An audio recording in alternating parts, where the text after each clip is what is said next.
মায়ের চাইতে বেশি ভালোবাসি, আমার সন্তানের চাইতে বেশি ভালোবাসি, এই জীবনের চাইতে বেশি ভালোবাসি। যে যাই করুক না কেন, যখন কেউ ষড়যন্ত্র করবে আশিকে রাসূলদের কণ্ঠকে স্তব্ধ করে দেওয়ার জন্য বাংলার সুন্নি জনতা ঘরে বসে থাকবে না, ঘরে বসে থাকবে না, ঠিক কিনা বলে? আমরা স্বার্থের জন্য ইসলাম ব্যবহার করি না, আমরা স্বার্থের জন্য ঈমান বিক্রি করি না। কোটি টাকা দিলেও ঈমান বিক্রি করব না। এই জন্যই কণ্ঠকে স্তব্ধ করে দেওয়ার জন্য শুধু আমি নই, আজ থেকে প্রায় 12 বছর পূর্বে ঘরের ভিতরে ঢুকে আমার ভাই আল্লামা শহীদ নুরুল ইসলাম ফারুকীকে হাত পা বেঁধে গলা কেটে হত্যা করেছিল। কথা বলেন ঠিক কিনা? এই বিচার কি আমরা পেয়েছি? এই বিচার কি পেয়েছি? শুধু পারে সুন্নিদের বিরুদ্ধে অ্যাকশন নিতে। প্রকাশ্য গরু চুরি করে আনে বিচার নাই, আগুন ধরাই দিয়ে বিচার নাই। এই যে কোটা আন্দোলনে অসংখ্য পোলাপান মৃত্যুবরণ করেছে, বিচার নাই। পুলিশকে মেরে গাছের মধ্যে ঝুলায়া ওই যে ফ্লাইওভারের মধ্যে ঝুলায় রাখা হয়েছে, কোনো বিচার নাই। ওয়াজ মাহফিলে এসে তাহিরি হুজুরের ওয়াজকে বন্ধ করে দেওয়ার জন্য কত ধরনের আইন কানুন কেবাকার ঘটনা ঘটায়, এই ট্যাগ তাহিরি সাহেবের উপরে দেয়। এটা দুর্বিসন্ধি মনে হয়। আজকে দেখেন কি অবস্থা রাষ্ট্রের। টঙ্গী ইজতেমাকে কেন্দ্র করে উভয় গ্রুপের মধ্যে সংঘর্ষ লেগে অসংখ্য মানুষ, তারা 3 জন নিহত হয়েছে। এটা আমাদের দেশের জন্য দুর্ভাগ্য।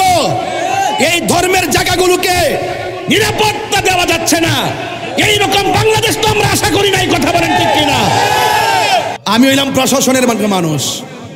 আমি আজকে আসার আগে বলছি প্রশাসন থেকে অনুমতি আছে কিনা, বলছে হুজুর প্রবলেম নাই। আমি তো চান্দিনা প্রশাসনকে ধন্যবাদ দিতেই পারি, যারা শান্তিপ্রিয় ভাবে সুশৃঙ্খল ভাবে ধর্মের কথা বলার সুযোগ দিচ্ছে। সবাই যে খারাপ এমন তো না, কিছু কিছু জায়গায় আছে প্রশাসন জিম্মি। কথা কোন ঠিক কিনা? এই জন্য আপনাদেরকে বলবো, অনুরোধ করে বলবো, কেবাকারা ডিল মারছে না মারছে, কয় তাহিরি বক্তার মাথা ফাটিয়ে দিছে। আরে আশ্চর্য, কি আশ্চর্য! হ্যাঁ, কেবাকারা গাড়ি ভাঙছে না ভাঙছে, তাহিরি হুজুরের বিরুদ্ধে মামলা দিয়ে দিছে। এটা সহজ আছে। আর এত বড় ঘটনা, এতগুলো ঘটনা, হত্যাকাণ্ড হচ্ছে, এই সমস্ত বিষয় যদি তদারকি না করা হয়, এই দেশটা তো সবার। আর আমাকে ট্যাগ দিবেন না, আমাকে ট্যাগ দিবেন না। আমি কোনো দলের দালালি করি না, আমি মদিনাওয়ালার প্রেমের দালালি করি। কথা বলেন ঠিক কিনা? আমার 250 জন সুন্নিদেরকে শুনতেছেন, তাহলে আমার বিরুদ্ধে এটার সাথে 250 জন শুধু সুন্নিদেরকে ঢুকাইছে। তাহলে উদ্দেশ্য কি? উদ্দেশ্য খারাপ, সুন্নিদেরকে স্তব্ধ করে দিতে চায়। কথা বলেন ঠিক কিনা?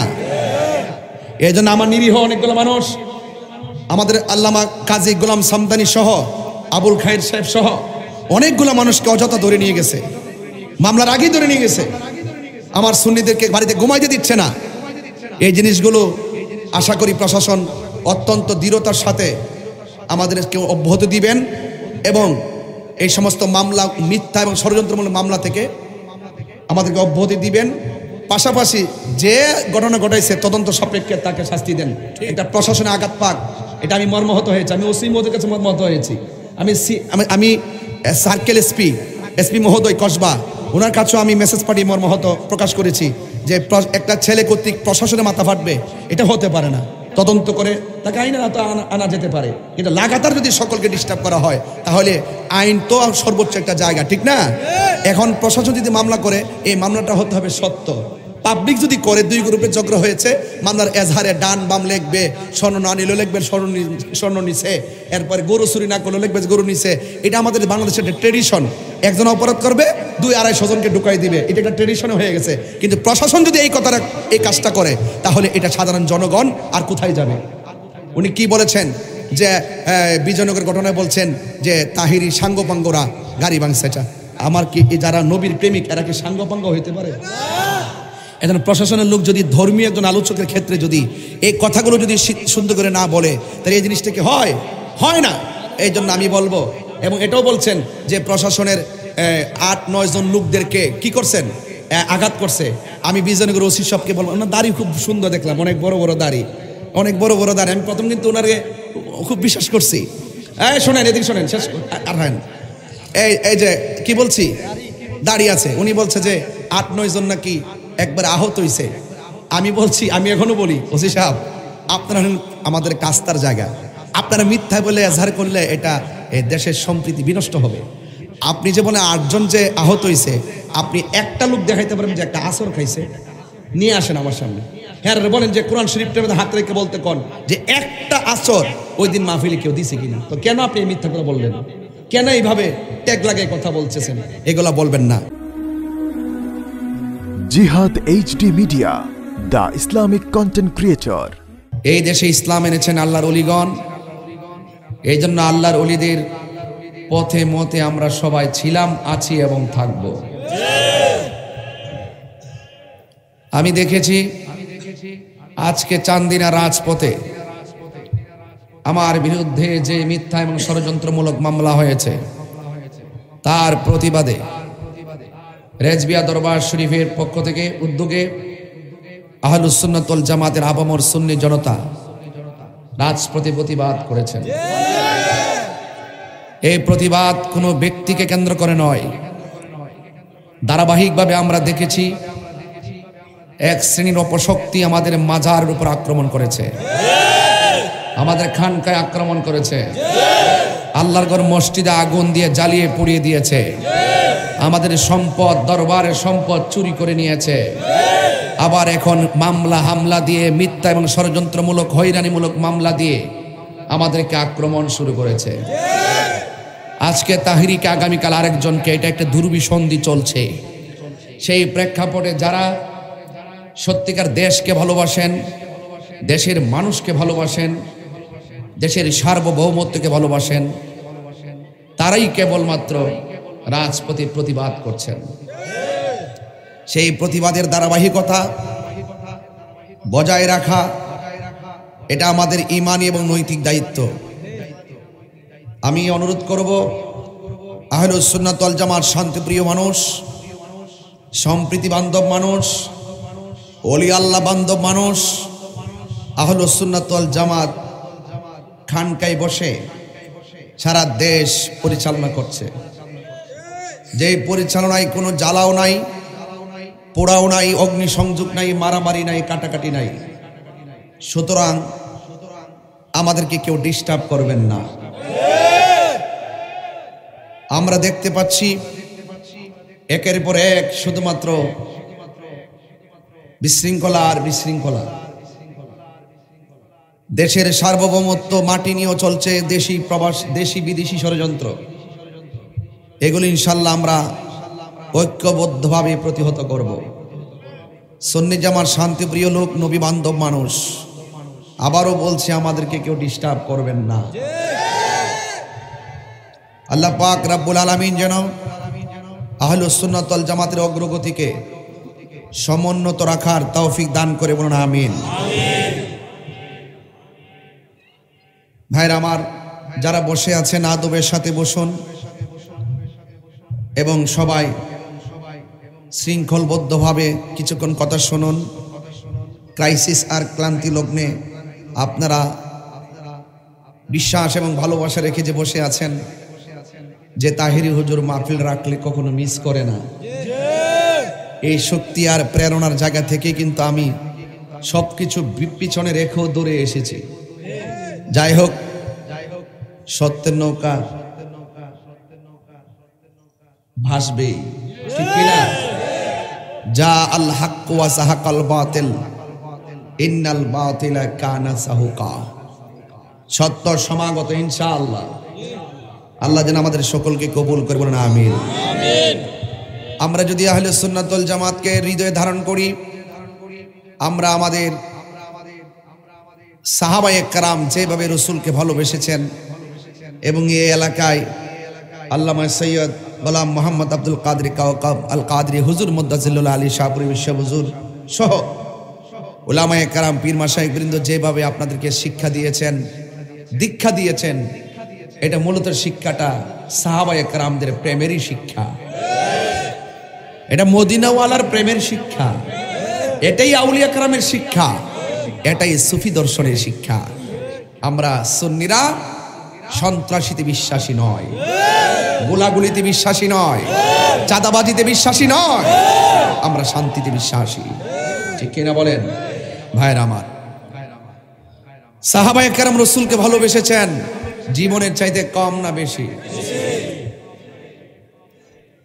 সাহাবায়ে কেরামদের মধ্যে একজন সাহাবী, সেই সাহাবী আমার নবীকে ডাক দিয়ে বলছেন, ইয়া রাসূলুল্লাহ, আপনার ডাকে সাড়া দিয়ে রাজপথে এসেছি, আপনার ডাকে সাড়া দিয়ে আপনার পিছনে এসেছি, আপনাকে জীবনে চাইতে বেশি ভালোবেসেছি, বাতিলদের বিরুদ্ধে কাফেরদের বিরুদ্ধে যুদ্ধে নেমেছি, রোজা অবস্থায় যুদ্ধে নেমেছি, কিন্তু আমাকে তারা মারার জন্যে আমার দুই চোখ থেকে তীর ঢুকিয়ে দুইটা চোখ ঝুলিয়ে ফেলে দিয়েছে। তাহলে বোঝা গেল অপশক্তিরা সবসময় হককে স্তব্ধ করার জন্য কাজ করেছে। ওই সাহাবী ডাক দিয়া বলছেন, ইয়া রাসূলুল্লাহ, আমার দুইটা চোখ চলে গেছে, আমি তো দেখতে পাচ্ছি না, আমি তো নতুন বিয়ে করেছি। ওই সাহাবীর নাম কাতাদা। সুবহানাল্লাহ বলবেন না? এমন কাতাদার উত্তর সরিয়ে চান্দিনা ল্যাংড়ামুড়িতে আছে না নাই? আরো বড় করে আছে না নাই? সময়ের কারণে খুতবা বললাম না। আমার যুবক ভাইয়েরা, আমার মুরব্বী বাবারা, ওই সাহাবী ডাক দিয়া বলছেন, ইয়া রাসূলুল্লাহ, আপনার সঙ্গে নামাজ পড়ি, আপনার সঙ্গে ইফতার করি, আপনার সঙ্গে কথা বলি, আপনার ওয়াজ শুনি, আপনি ডাক দিলে হকের ময়দানে যাই। ইয়া রাসূলুল্লাহ, ইয়া হাবিবাল্লাহ, নবী গো, ওরা যুদ্ধের ময়দানে আর কিছু পারে নাই, আমার বীরত্ব দেখে আমার দুইটা চোখ তারা খুলে ফেলে দিয়েছে। ইয়া রাসূলুল্লাহ, আমি তো চোখে দেখি না। আল্লাহর হাবিব ডাক দিয়া কয়, সাহাবী কাতাদা, তুমি কি চোখ চাও না জান্নাত চাও? ওই সাহাবী ডাক দিয়ে, ইয়া রাসূলুল্লাহ, আমি দুইটা চোখ চাই। সুবহানাল্লাহ বলেন না? এই জন্য এক ভাই পেছন দিক দিয়ে বলছে জান্নাত চাই, আর ওই সাহাবী বলছেন আমার চোখ চাই। তার মানে বোঝা গেল সাহাবাদের প্রেম বড় প্রেমময়। কথা বলেন ঠিক কিনা? এবার আমার নবী, আপনার নবী রাহমাতুল লিল আলামিন ডাক দিয়ে কয়, কাতাদা, তুমি কি চাও? ওই সাহাবী ডাক দিয়ে, কি নবী গো, আমি দুইটা চোখ চাই। এবার আমার নবী, আপনার নবী আঙ্গুল মোবারকের মাথায় সুন্দর করে নবীর থুতু মুবারক নিয়েছেন। থুতু মুবারক নিয়ে চোখের গোড়ার মধ্যে এমন ভাবে সুপার গুলো ঘামের মতন থুতু মুবারক লাগালেন। আরে নবী আমরার মতো হবে কেমনে? আমার পাশে তো সভাপতি সাইফুল ইসলাম মজুমদার শিপন ভাই চেয়ারম্যান সাহেব বসা, আর উনি তো চেয়ারম্যান, আমি বক্তা, ক্লাস তো আছে। কথা কন না কেন? এই পৃথিবীর মধ্যে যত সৃষ্টি আছে সবার শ্রেষ্ঠ আমার নবী। কথা বলেন না কেন? ঠিক কিনা? যেই নবী যে আমাদের মতো হবে কেমনে? নবীর থুতু মুবারক আমাদের মতো নয়। সাহাবায়ে কেরাম বলে, ইয়া রাসূলুল্লাহ, ইয়া হাবিবাল্লাহ, নবী গো, আপনি শুধুমাত্র উযু করে কলির পানি ছাড়বেন না, আপনি একটা কাশ মুবারক ছাড়বেন। সাহাবায়ে কেরাম কাশ মুবারকটা হাতের মধ্যে নিয়ে নিতেন, হাতের মধ্যে কাশ মুবারক নিয়ে চেহারার মধ্যে মালিশ করতেন।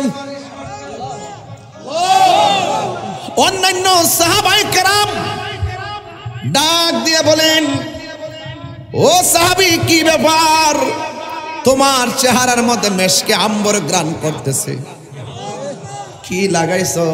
কই কিছু লাগাই নাই, নবীর থুতু মুবারক, কাশ মুবারক আমি মালিশ করেছি। আরেক মহিলা নবীরে যায়, কই, ইয়া রাসূলুল্লাহ, আমার একটা মেয়েটার বিয়ে হয় না, আমি গরিব বলে আমার মেয়েকে কেউ বিয়ের প্রস্তাব দেয় না। ইয়া রাসূলুল্লাহ, আমি আপনার কাছে এসেছি। আমার নবী বললেন, আগামীকাল আপনি আসবেন, পরের দিন যখন আমার নবীর কাছে গিয়েছে, আমার নবীর কপাল মুবারক থেকে ঘাম মুবারক একটা শিশির ভিতরে ঢুকাইয়া দিছে। আমার নবীর শিশির ওই কপাল মুবারকের ঘাম মুবারক, পসিনা মুবারক শিশির মধ্যে ঢুকাইয়া মহিলা রাস্তা দিয়া রওনা দিছে। রাস্তার সব মানুষ ডাক দিয়া কয়, মা, জীবনে রাস্তা দিয়া কত মানুষ যেতে দেখেছি, কিন্তু আজকে দেখতেছি তোমার মাঝে মেশকে আম্বরের গ্রান করতেছে। প্রেমিকে প্রেমিকরে চিনে, প্রেমিকে প্রেমিকরে চিনে। আমার নবী, আপনার নবী রহমাতুল লিল আলামিন ডাক দিয়ে বলেন, নাও নিয়ে যাও। আর মহিলা ডাক দিয়ে বলেন, মেশকে আম্বরের গ্রান কোথায় থেকে আসতেছে জানোনি?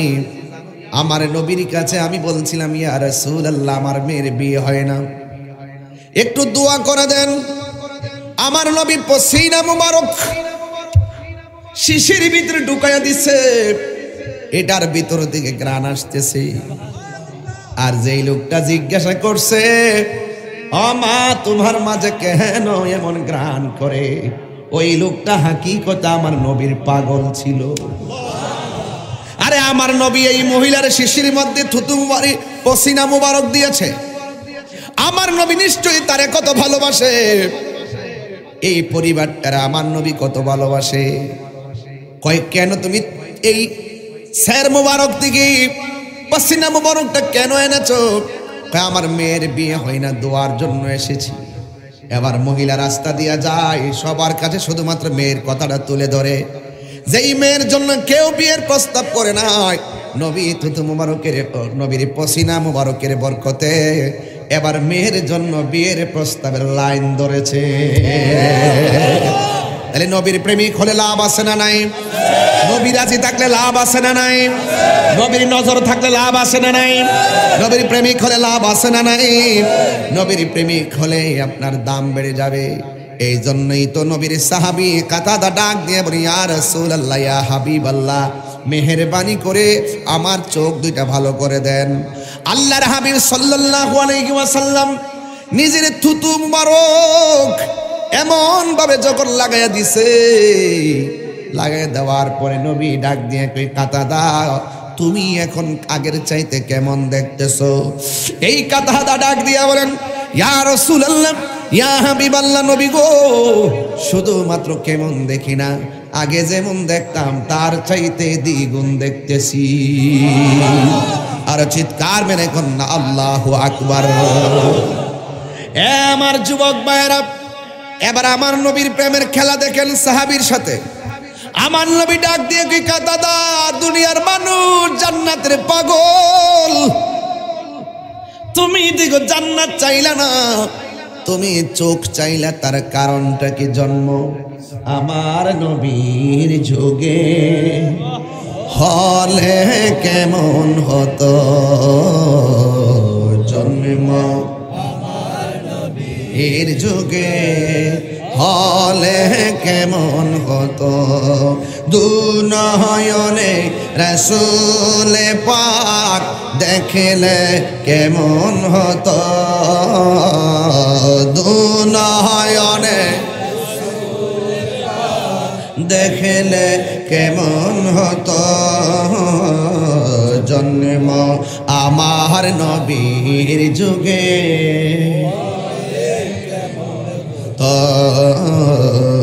জন্ম আমার নবীর যুগে হলে কেমন হতো, আসত ভেসে হজরতে বেলালের মধুর আজান, সেই আজানে।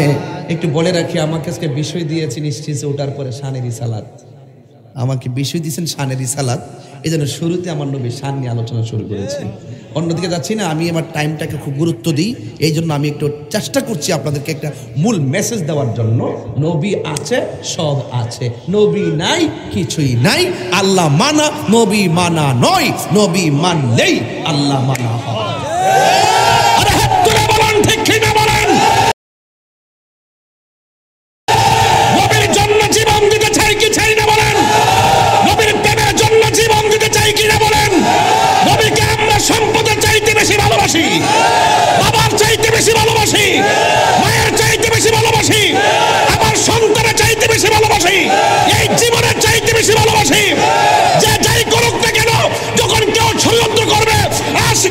বাংলার কণ্ঠকে স্তব্ধ করে দেওয়ার জন্য বাংলার সুন্নি জনতা ঘরে বসে থাকবে না, ঘরে বসে থাকবে না, ঠিক কিনা বলে?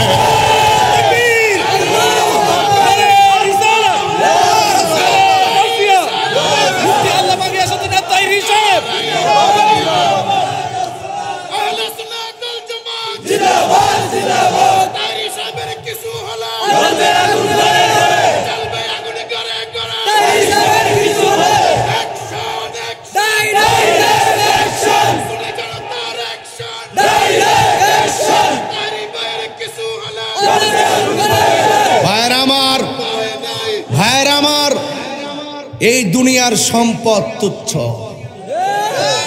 ব্যাংক ব্যালেন্স তুচ্ছ, নবীর মহব্বত আমাদের কাছে সবার শ্রেষ্ঠ।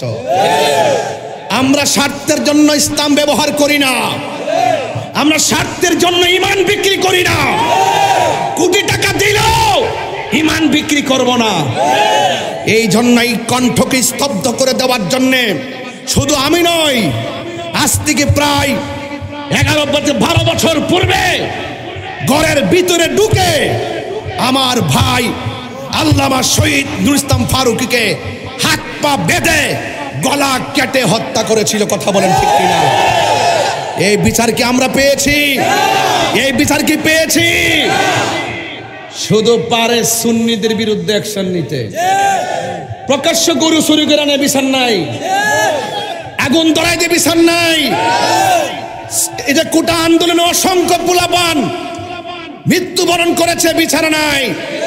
পুলিশকে মেরে গাছের মধ্যে ঝুলায়া ওই যে ফ্লাইওভারের মধ্যে ঝুলায় রাখা হয়েছে, কোনো বিচার নাই। ওয়াজ মাহফিলে এসে তাহিরি হুজুরের ওয়াজকে বন্ধ করে দেওয়ার জন্য কত ধরনের আইন কানুন কে বা কারা ঘটনা ঘটায়, এই ট্যাগ তাহিরি সাহেবের উপরে দেয়। এটা দুর্বিসন্ধি মনে হয়। আজকে দেখেন কি অবস্থা রাষ্ট্রের। টঙ্গী ইজতেমাকে কেন্দ্র করে উভয় গ্রুপের মধ্যে সংঘর্ষ লেগে অসংখ্য মানুষ, তারা 3 জন নিহত হয়েছে। এটা আমাদের দেশের জন্য দুর্ভাগ্য। এই ধর্মের জায়গাগুলোকে নিরাপত্তা দেওয়া যাচ্ছে না। এইরকম বাংলাদেশ তো আমরা আশা করি নাই। কথা বলেন ঠিক কিনা? প্রত্যেকটা প্রাণের দাম আছে। কথা বলেন ঠিক কিনা? কে বা কারা ডিল দিছে? প্রশাসন বাদী হয়ে আমার বিরুদ্ধে মামলা করছে। আমি হইলাম প্রশাসনের মানুষ। আমি আজকে আসার আগে বলছি প্রশাসন থেকে অনুমতি আছে কিনা, বলছে হুজুর প্রবলেম নাই। আমি তো চান্দিনা প্রশাসনকে ধন্যবাদ দিতেই পারি, যারা শান্তিপ্রিয় ভাবে সুশৃঙ্খল ভাবে ধর্মের কথা বলার সুযোগ দিচ্ছে। সবাই যে খারাপ এমন তো না, কিছু কিছু জায়গায় আছে প্রশাসন জিম্মি। কথা কোন ঠিক কিনা? এই জন্য আপনাদেরকে বলবো, অনুরোধ করে বলবো, কে বা কারা ডিল মারছে না মারছে, কয় তাহিরি বক্তার মাথা ফাটিয়ে দিছে। আরে আশ্চর্য, কি আশ্চর্য! হ্যাঁ, কে বা কারা গাড়ি ভাঙছে না ভাঙছে, তাহিরি হুজুরের বিরুদ্ধে মামলা দিয়ে দিছে। এটা সহজ আছে। আর এত বড় ঘটনা, এতগুলো ঘটনা, হত্যাকাণ্ড হচ্ছে, এই সমস্ত বিষয় যদি তদারকি না করা হয়, এই দেশটা তো সবার। আর আমাকে ট্যাগ দিবেন না, আমাকে ট্যাগ দিবেন না। আমি কোনো দলের দালালি করি না, আমি মদিনাওয়ালার প্রেমের দালালি করি। কথা বলেন ঠিক কিনা? এই ধর্মের এই জায়গাগুলো সবার আগে নিরাপত্তা জোরদার করতে হবে। আপনার সাথে আমার মতাদর্শের ভিন্নতা থাকতে পারে, আপনি আপনারটা করুন, আমি আমারটা করব। আজকে দেখেন তো নিজেরা যারা মারছে যারা মরছে উভয়ই কিন্তু ইসলাম প্রিয় মানুষ। কথা কোন ঠিক না? হোক না তাদের সাথে আমার আকীদার দ্বন্দ্ব, এটা তো আশা করা যায় না। লক্ষ লক্ষ লোক সেখানে আসে, যে কোনো ধর্মেরই হোক, যে কোনো মতাদর্শের হোক, প্রত্যেকটা প্রাণের দাম আছে। কথা কোন ঠিক কিনা? প্রত্যেকটা প্রাণের দাম আছে কিনা বলেন? প্রশাসন শুধুমাত্র সুন্নি জামাত কি দেখে, আর কাউরে দেখে না। আল্লাহর ওয়াস্তে বলবো, এই দেশটা সবার। ধর্মের বিভাজন বন্ধ করতে হবে। রাষ্ট্র নিয়ে কোনো দেশি বিদেশি ষড়যন্ত্র হলে সেটাও বন্ধ করতে হবে। তার বিনিময়ে সকলকে ঐক্যবদ্ধ থাকতে হবে। কথা বলেন ঠিক কিনা? এগুলো কি আমার উস্কানি বক্তব্য? এটা উস্কানি বক্তব্য? প্রশাসন আমাদের লোক, এটা বলা কি দুশ্মনী? আমি প্রশাসন বান্ধব মানুষ, এটা বলা কি দুশ্মনী? এই জন্য অন্যায় যে করবে তাকে ধরেন। আমার 250 জন সুন্নিদেরকে শুনতেছেন তাহলে আমার বিরুদ্ধে, এটার সাথে 250 জন শুধু সুন্নিদেরকে ঢুকাইছে। তাহলে উদ্দেশ্য কি? উদ্দেশ্য খারাপ, সুন্নিদেরকে স্তব্ধ করে দিতে চায়। কথা বলেন ঠিক কিনা? এই জন্য আমার নিরীহ অনেকগুলো মানুষ, আমাদের আল্লামা কাজী গোলাম সামদানি সহ, আবুল খায়ের সাহেব সহ অনেকগুলো মানুষকে অযথা ধরে নিয়ে গেছে, মামলার আগেই ধরে নিয়ে গেছে। আমার সুন্নিদেরকে বাড়িতে ঘুমাইতে দিচ্ছে না। এই জিনিসগুলো আশা করি প্রশাসন অত্যন্ত দৃঢ়তার সাথে আমাদেরকে অব্যাহত দিবেন এবং এই সমস্ত মামলা, মিথ্যা এবং ষড়যন্ত্রমূলক মামলা থেকে আমাদেরকে অব্যাহতি দিবেন। পাশাপাশি যে ঘটনা ঘটাইছে তদন্ত সাপেক্ষে তাকে শাস্তি দেন। এটা প্রশাসনে আঘাত পাক, এটা আমি মর্মাহত হয়েছি। আমি ওসি মহোদয়ের কাছে মর্মাহত হয়েছি। আমি সার্কেল এসপি মহোদয় কসবা, ওনার কাছেও আমি মেসেজ পাঠিয়ে মর্মাহত প্রকাশ করেছি যে একটা ছেলে কর্তৃক প্রশাসনে মাথা ফাটবে, এটা হতে পারে না। তদন্ত করে তাকে আইনের আওতায় আনা যেতে পারে, কিন্তু লাগাতার যদি সকলকে ডিস্টার্ব করা হয় তাহলে আইন তো সর্বোচ্চ একটা জায়গা, ঠিক না? এখন প্রশাসন যদি মামলা করে, এই মামলাটা হতে হবে সত্য। পাবলিক যদি করে দুই গ্রুপে ঝগড়া হয়েছে, মামলার এজাহারে ডান বাম লিখবে, স্বর্ণ না নিলেও লিখবে স্বর্ণ নিছে, এরপরে গরু চুরি না করলেও লিখবে গরু নিছে। এটা আমাদের বাংলাদেশের একটা ট্রেডিশন। একজন অপরাধ করবে, 2-250 জনকে ঢুকাই দিবে, এটা একটা ট্রেডিশন হয়ে গেছে। কিন্তু প্রশাসন যদি এই কাজটা করে তাহলে এটা সাধারণ জনগণ আর কোথায় যাবে? উনি কি বলেছেন যে বিজয়নগর ঘটনায় বলছেন যে তাহিরি সাঙ্গপাঙ্গরা গাড়ি ভাঙছে। আমার কি যারা নবীর প্রেমিক এরা কি সাঙ্গপাঙ্গ হইতে পারে? এখন প্রশাসনের লোক যদি ধর্মীয় একজন আলোচকের ক্ষেত্রে যদি এই কথাগুলো যদি সুন্দর করে না বলে, তাহলে এই জিনিসটাকে হয় না। এই জন্য আমি বলবো, এবং এটাও বলছেন যে প্রশাসনের 8-9 জন লোকদেরকে কি করছেন, আঘাত করছে। আমি বিজয়নগর ওসি সাহেবকে বলবো, ওনার দাড়ি খুব সুন্দর দেখলাম, অনেক বড় বড় দাড়ি। আমি প্রথম কিন্তু ওনারে খুব বিশ্বাস করছি।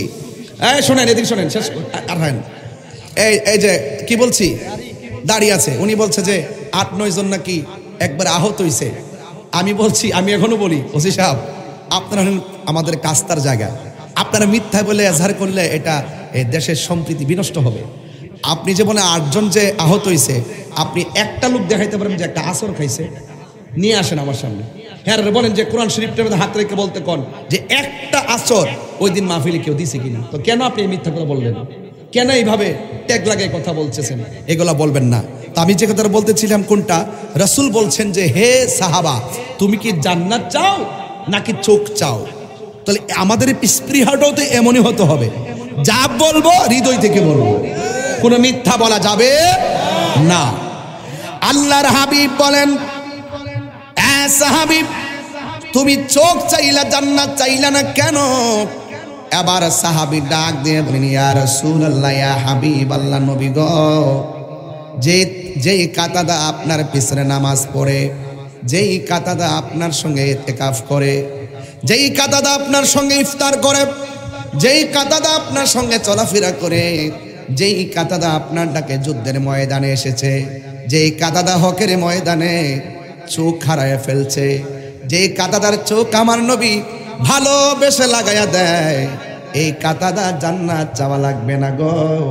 নবী যার প্রতি রাজি হয়ে যায়, জান্নাত তার জন্য এমনিতেই অবধারিত হয়ে যায়। আর বড় করে বলেন না সুবহানাল্লাহ। এই জন্য আমার যুবক ভাইয়েরা, আমার মুরব্বী বাবারা, ও আমার চান্দিনার বাবা, আমার ল্যাংড়া মুড়ির বন্ধুরা, আমার নবীর সাহাবায়ে কেরামের মতো ভালোবাসা লাগবে। আমার নবী যুদ্ধের ময়দানে এক সাহাবীর হাতে অস্ত্র দিয়া বলছেন, সাহাবী ময়দানে তুমি যাইবা, তোমার পরে পতাকাটা এমুকের হাতে নিবে, এমুকের পরে এমুকের হাতে নিবে। আমার নবী হলো গায়েবের খবর দেনওয়ালা। আমার নবী, আপনার নবী যেইভাবে সিরিয়ালটা মেনটেন করে দিয়েছেন, ঠিক এভাবে সাহাবায়ে কেরাম যুদ্ধের ময়দানে শহীদ হয়ে গেছে। আপনারা জবান খুলে বলেন, এই চান্দিনার জমিনে মদিনাওয়ালা মদিনা শরীফ থেকে আশেকদেরকে দেখার ক্ষমতা আছে না নাই?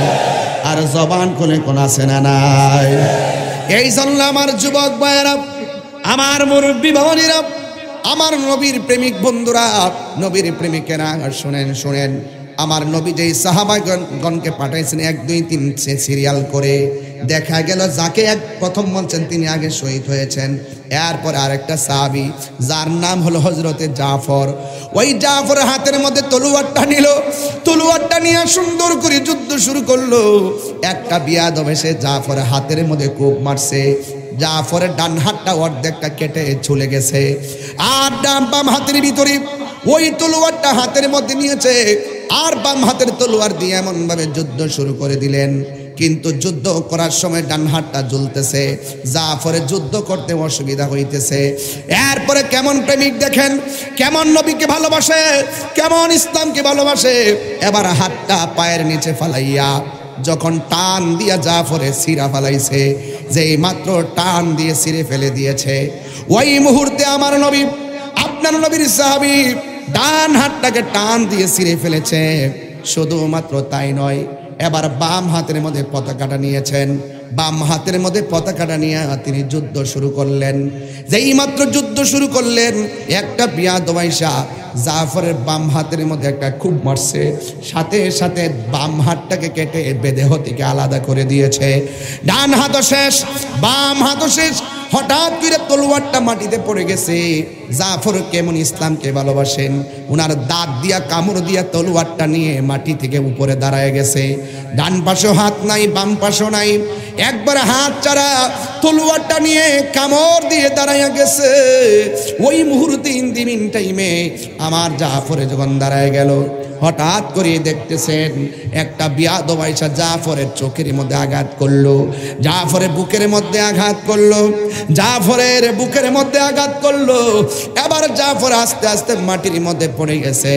নাই নাই, জাফর দুনিয়াতে নাই, হকের জন্য জীবনটা দিয়ে দিল। আমার নবী, আপনার নবী বলে, ও সাহাবায়ে কেরাম রে বাবা শুনো, আমার জাফর আমারে কেমন ভালোবাসতো দেখছনি, আমার জাফর কেমন ভাবে ইসলামকে ভালোবাসতো দেখছনি, আমার জাফর কেমন ভাবে আল্লাহরে ভালোবাসতো দেখছনি। আমার জাফরের ডান হাতটা কাইটে ফেলাইছে, এরপর ময়দান থেকে পলায়ন করে নাই। বাম হাতটা কেটে ফেলে দিয়েছে, এরপরে পলায়ন করে নাই। তলোয়ারটা কামড় দিয়ে ধরছে, এরপরে পলায়ন করে নাই।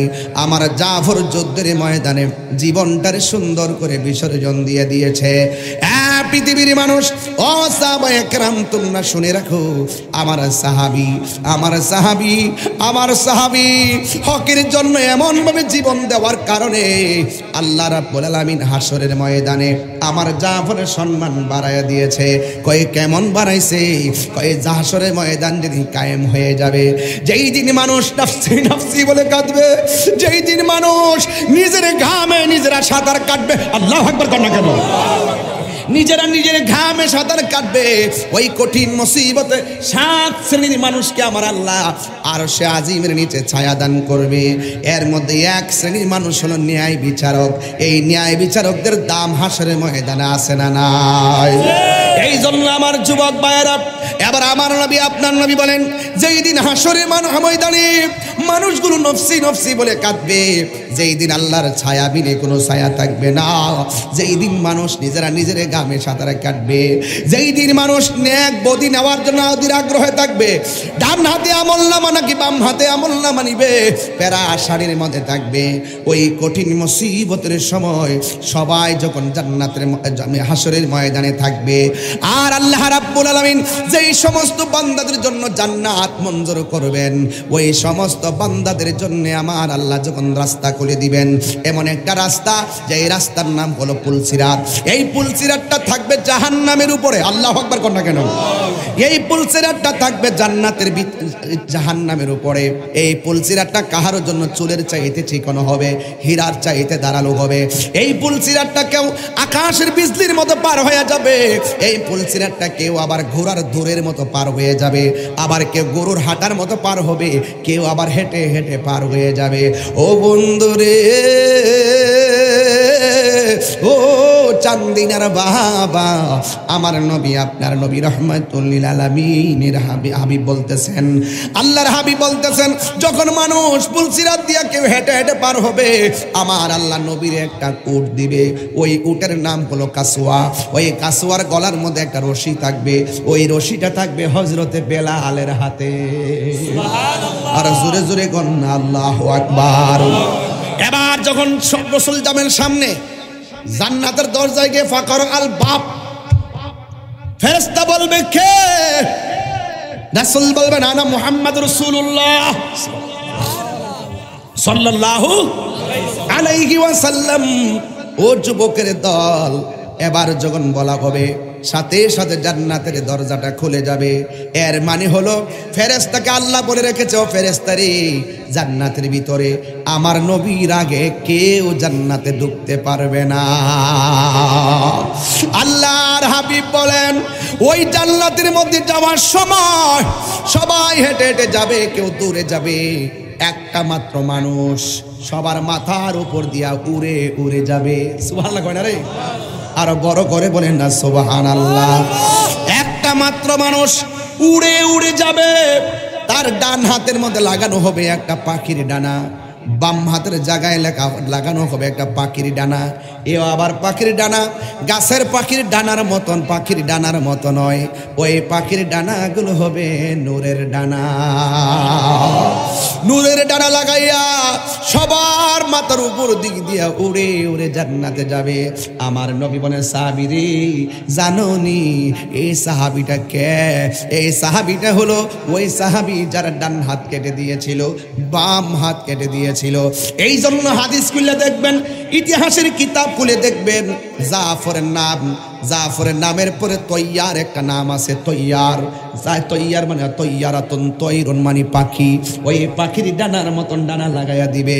ও যুবকের দল, নবীর পক্ষে থেকে জীবন দিলে লাভ আছে না নাই?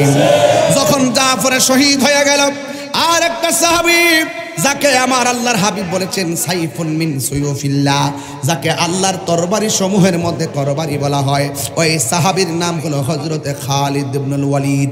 খালিদ ইবনে ওয়ালিদের হাতের মধ্যে ওই তলোয়ারটা যখন ধরেছেন, এমন ভাবে কচুরি পানার মতন কাফেরদেরকে কাটতে শুরু করলেন।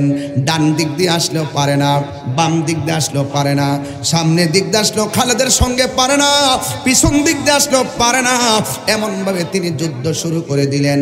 যুদ্ধ করতে করতে করতে করতে একেবারে সকলকে কুপকাত করে ফেললেন। হঠাৎ করে খালিদ ইবনে ওয়ালিদের মাথার হেলমেটটা মাটির মধ্যে পড়ে গেছে, গোড়া থেকে ফাল দিয়ে তিনি নেমে গেছেন, লাফ দিয়ে নেমে গেছেন। অন্যান্য সাহাবীরা দেখতেছেন তিনি গোড়া থেকে নামার কারণে কাফেররা ভিতরে ঢুকে গেছে। সাহাবায়ে কেরাম ডাক দেখে, খালেদ আমরা প্রায় 95% যুদ্ধ জিতে যাচ্ছি, আপনি এই মুহূর্তে পিছন দিক দিয়ে কেন দৌড় মারলেন?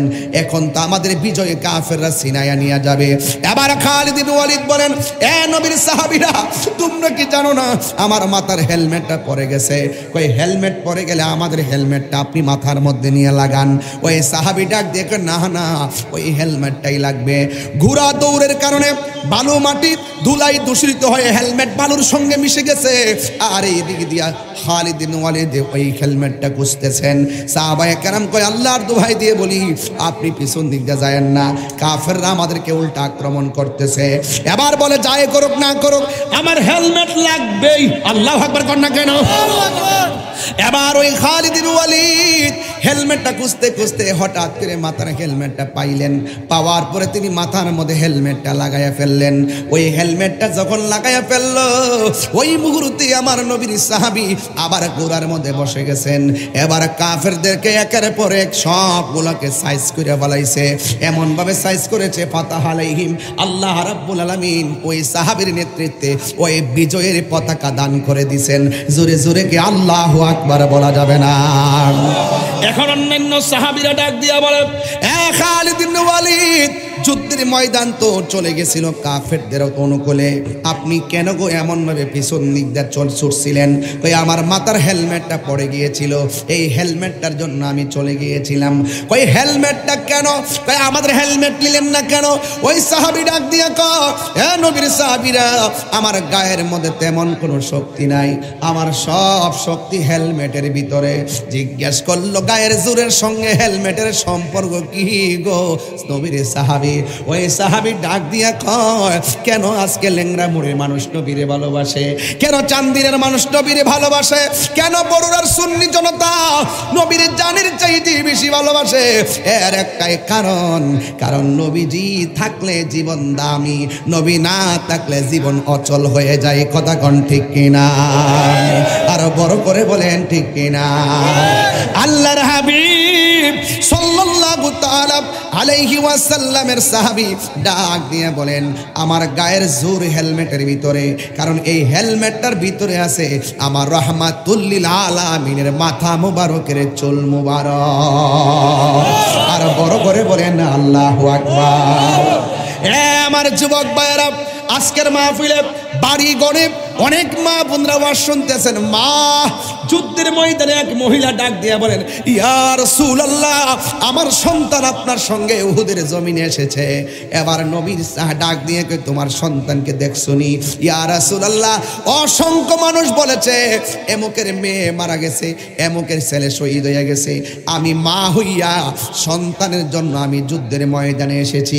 আপনারা জবান খুলে বলেন, যুদ্ধের ময়দানে সন্তানের প্রতি মায়ের দরদ, আর ঘরের ভিতরেও সন্তানের প্রতি মায়ের দরদ আছে না নাই? আর নাসির ভাইয়ের আম্মা আছে কিনা আমি জানি না।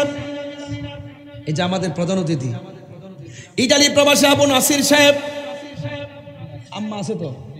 ওনার আম্মা আছে, বাবা দুনিয়াতে নাই।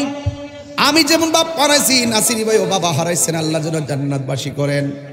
আর মা যার বেঁচে আছে, দেখেন ওই নাসির ভাই বিদেশের জমিনে আছে, সন্তানের জন্য মায়ের দরদ আছে না নাই? যুবক ভাইয়েরা আমার, সন্তানের জন্য মার দরদ আছে। আমার জন্য এত বড় ডিপ্রেশনমূলক অবস্থা চলতেছে, মা নামাজের মুসল্লার মধ্যে বসে আছে, পরিবার পরিজন বড় টেনশন করতেছে। এই জন্য যুবক ভাইয়েরা, মহিলাটার যুদ্ধের ময়দানে দৌড়াইয়া গেছে। যুদ্ধের ময়দানে যাওয়ার পরে, ইন দি মিন টাইমে যুদ্ধের ময়দানে যাওয়ার পরে বাবা, ওই মুহূর্তে মহিলা ডাক দিয়ে, ইয়া রাসূলুল্লাহ, অনেকেই তো শহীদ হয়ে গেছে, আর আমার নবী ডাক দিয়ে কয়, মা, শহীদ যারা হয়েছে তাদের বাড়িতে যাবেন, যাইয়া বলবেন তারা জান্নাতের মধ্যে খেলাধুলা করতেছে। আর একটা কথা বলবেন, যাদের আপনজন শহীদ হয়ে গেছে, এই আপনজনদের জন্য তারা ওই হাসরের ময়দানে সুপারিশ করবে। জুরে কন্যা সুবহানাল্লাহ। আর মহিলা ডাক দিয়ে কয়, হ্যাঁ পৃথিবীর মানুষ, আমি যখন গেলাম যুদ্ধের ময়দানে, আমি যাওয়ার পরে আমি দেখলাম আমার সন্তানটা দয়াল নবী যে উটের উপরে, উটের লাগাম ধরে ধরে টানতেছেন। জোরে জোরে কি আল্লাহু আকবার বলা যাবে না? এই জন্য আমার যুবক ভাইয়েরা, বিদায় বেলায় দুইটা কথা বলবো। একটা হলো মহব্বত, আর একটা হলো খেদমত। নবীকে জানের চাইতে বেশি ভালোবাসবেন, মা বাবার খেদমত করবেন, মা বাবাকে কোনোদিন কষ্ট দিবেন না, মা বাবার মনে কোনোদিন দুঃখ দিবেন না, নবীর মনে কোনোদিন দুঃখ দিবেন না। এই দুইটা জায়গা যদি ঠিক না করতে পারেন, বিপদ দেখবেন আসবে আসবে। এই জন্য যুবক পায়ে ধরে বলে দিয়ে যায়, আপনারা যারা মা হারাইছেন, বাবা হারাইছেন, তাদের জন্য একটু দোয়া করব, এবং যারা নবী পাকের পক্ষে আছেন সবাই ঐক্যবদ্ধ থাকবেন এবং নবীকে জানের চাইতে বেশি ভালোবাসবেন। আমরা সব ভুলে যাব, কিন্তু আমরা নবীকে ভুলতে পারবো না। কথা বলেন ঠিক কিনা? সব ভুলিব কিন্তু তোমায় বলতে পারি না। বলুন, সব ভুলিব কিন্তু তোমায় বলতে পারি না। ভুলিনি, সবাই বলতে পারি না, ভুলিনি, বলতে পারি না। সব ভুলিব কিন্তু তোমায় বলতে পারি, হাত তুলে খুশি হব। সব ভুলিব কিন্তু তোমায় বলতে পারি না। আসে মোয়াল্লার চেয়ে দামি তুমি হও, খোদার সৃষ্টিতে তুমি শ্রেষ্ঠ ভূমি হও। আর সে মোয়াল্লার চেয়ে দামি তুমি হও, খোদার সৃষ্টিতে তুমি শ্রেষ্ঠ ভূমি হও। আরে তোমার বুকে প্রবাহিত নূরের ঝরনা, তোমার বুকে না সব ভুলিব কিন্তু তোমায় ভুলতে পারি না বলুন সব ভুলিব কিন্তু তোমায় ভুলতে পারি না ভুলিনি ভুলবো না ভুলতে পারি না ভুলিনি ভুলবো না ভুলতে পারি না সব ভুলিব না সব ভুলিব কিন্তু তোমায় বলতে পারি না জোরে জোরে কে আল্লাহু আকবার বলা যাবে না বাবা জান আমি চেষ্টা করেছি আজকের একটা অনুরোধ থাকবে আপনাদের প্রতি জানি না আর পারবো কিনা দোয়াটা একসাথে করে যাবেন রাজি আছেন সবাই কি রাজি আছেন দোয়ার পূর্বে 2 মিনিট একটা কথা বলবো যদি ভালো লাগে কথাটা রাখবেন সেটা হলো আল্লাহর ঘর মসজিদের জন্য বাকিতে হবে না নগদ যে যা পারেন আল্লাহর ঘরটার জন্য দিয়া যাবেন এটা আমার অনুরোধ রইল পকেটে হাত দেন এরপরে দোয়াটা করবেন ইনশাল্লাহ একটু পকেটে হাত দেন আমার ছেলের আমাদের যারা দিতে চান এই মসজিদের জন্য যদি আমাদের সভাপতি সাহেব আছেন ইনি তো সব জায়গায় দেয় ওনার আর স্পেশাল কি বলবো সব জায়গায় তো দেয় চেয়ারম্যানরা তো আসলে কিছু করারও না দিতে হয় বাবারা না টাকা না দেন শুনেন টাকা না দেন কিন্তু উঠবেন না উঠে যাবেন না বাবা আগামী 21শে ডিসেম্বর খিলায় মাগরিবের পরে মাইক ধরবো ইনশাল্লাহ সবাই যাবেন আর 27শে ডিসেম্বর মাগরিবের পরে মাইক ধরবো নবাবপুর বাজারে ইনশাল্লাহ সরি জলম না মাগরিবের পরে আল্লাহ কবুল করুক আমিন কন আসেন দাঁড়াইয়া নবীরে সালাম দেয়া নবী